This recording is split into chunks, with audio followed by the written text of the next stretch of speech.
Donald Trump has unveiled a hardline approach to foreign policy, though after Joe Biden just being awake, I guess, could be classified as hardline. Trump claims the US now effectively controls Venezuela after the dramatic seizure of its leader, Nicolas Maduro. You can make good arguments for Trump's intervention in Venezuela, but critics warn Trump's strategy could embolden China and Russia to expand their influence in Europe and Asia. To discuss this and more, I'm joined now by former Foreign Affairs Minister Alexander Downer. Alexander, thanks so much for coming on the program. What have you made of Trump's actions in Venezuela? And what do you make of those who say he single-handedly destroyed the rules-based order that had kept our world safe for the last 60, 70 years? Well, I think what he's done in Venezuela is very bold, and hopefully it will succeed, overthrowing a socialist dictator who stole the last presidential election where 70% of people voted against him, and who's reduced the GDP of Venezuela over 10 years by between 70 and 80%. And has caused something like 8 million people, that's 20% of the population of Venezuela, to leave the country. Overthrowing him is no bad thing. I mean, there was a time when liberal democracies and freedom-loving people saw the world in terms of, well, we've got to fight authoritarian regimes and fight for democracy and for freedom. And the fact is, over the last 2 decades, we've stopped doing that. We've got into this sort of world of moral equivalence. It doesn't matter what sort of regime they have in Venezuela or in Iran or in Russia or China. That's all fine by us, and it's no better or no worse than ours. We used to have faith in our liberal democratic system. We used to believe in the struggle for freedom. And if I may say so, Donald Trump has returned to those ideas. I mean, he says out of left field things from time to time. There's no doubt about that. But there is also no doubt that he is absolutely determined that the side of freedom is going to start to prevail.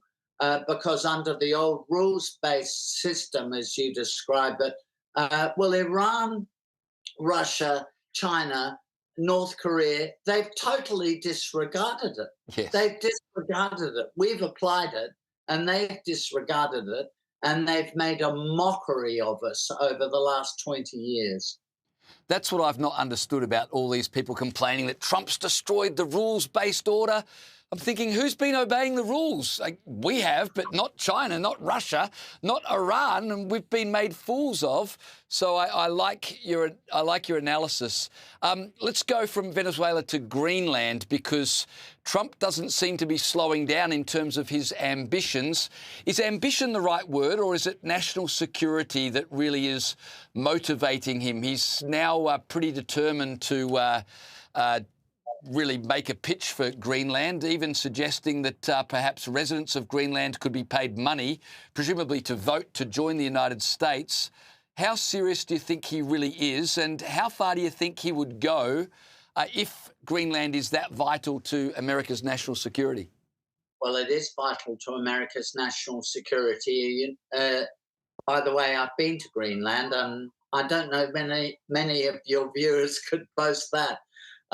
But seriously, the United States has, at least in area, its largest military base outside of the United States, actually in Greenland, at a place called Thule, which is in the north of Greenland. And what it does is it's fundamental to the American military's communication with their satellite system. And it's also the early warning system for missiles. Can you hear me? Yes, please continue.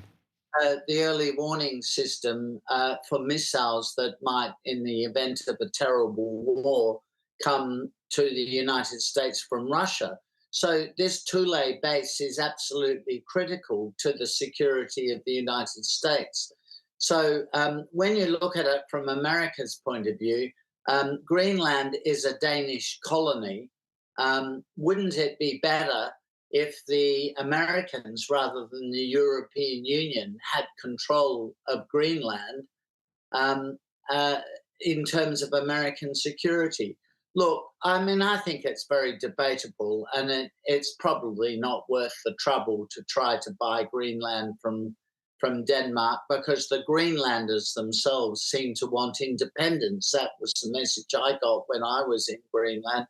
They don't want to be a Danish colony, but they don't particularly want to be an American colony. So there are only 50,000 of them, though, so there are not many.